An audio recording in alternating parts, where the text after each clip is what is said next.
Be doing lesson 7.9, where we get to compose and analyze patterns of triangular and rectangular numbers. And this is going to help us recognize patterns and number relationships. So today we're going to be taking a look at page 253. So go ahead and flip to page 253 to look at our triangular and rectangular numbers.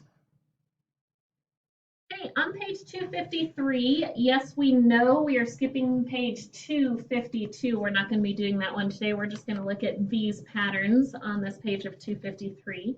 And the first thing it says up there is triangular numbers are numbers that are the sum of consecutive counting numbers. For example, the triangular number 3 is the sum of 1 plus 2, and the triangular number 6 is the sum of 1 plus 2 plus 3. So I want to show you what that means on the chart here. So when you take a look at the triangular number, what they're basically doing is creating a triangle, which is pretty nice and easy and obvious. Just like when we worked with square numbers, we know our patterns created a square. So you'll see when they're talking about consecutive counting numbers. So for this very first one, they just start with 1. And then when you take a look at the third one here, or for number 3, what they do is they do 1 plus 2. So that's what they mean by consecutive counting numbers. So when we get to the total of 6 here, they do 1 plus 2 plus 3. So you can use that pattern to help you fill in the next 2. Also, if you look, you're going to be doing some work with rectangular numbers. So obviously, they make a rectangle.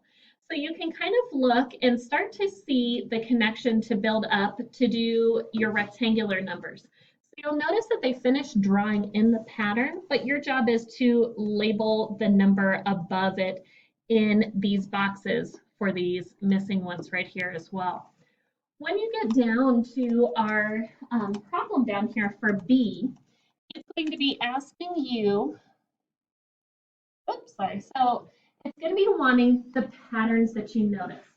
When it wants the patterns, what I want you to do is take a look back up at your chart, and I want you to look at the connection that you see between your rectangular numbers and your triangular numbers. So I want you to be looking at this and saying, what pattern do you notice between this very first one of triangular numbers here and the very first one of the rectangular numbers here? Then look at your next one. What patterns do you notice between these two? And the next ones, and just keep going. So as you're filling out that B for the patterns, make that connection between the triangular and the rectangular numbers. Then when you go down for C, once you figure out that pattern, you should be able to figure out what the rectangular number would be. And then with D, it asks you to draw the array to show the rectangular number 20. Divide the array with a line to show the connection between rectangular and triangular numbers. I'm giving you a really big hint. When you go to draw your line, you need to go from a rectangular number to a triangular number. So really think about those shapes in your patterns when you go to draw that line. So today you're going to be doing page 253, and then your math box is on page 254. And you are going to go ahead and do your home link after that. So good luck with those today.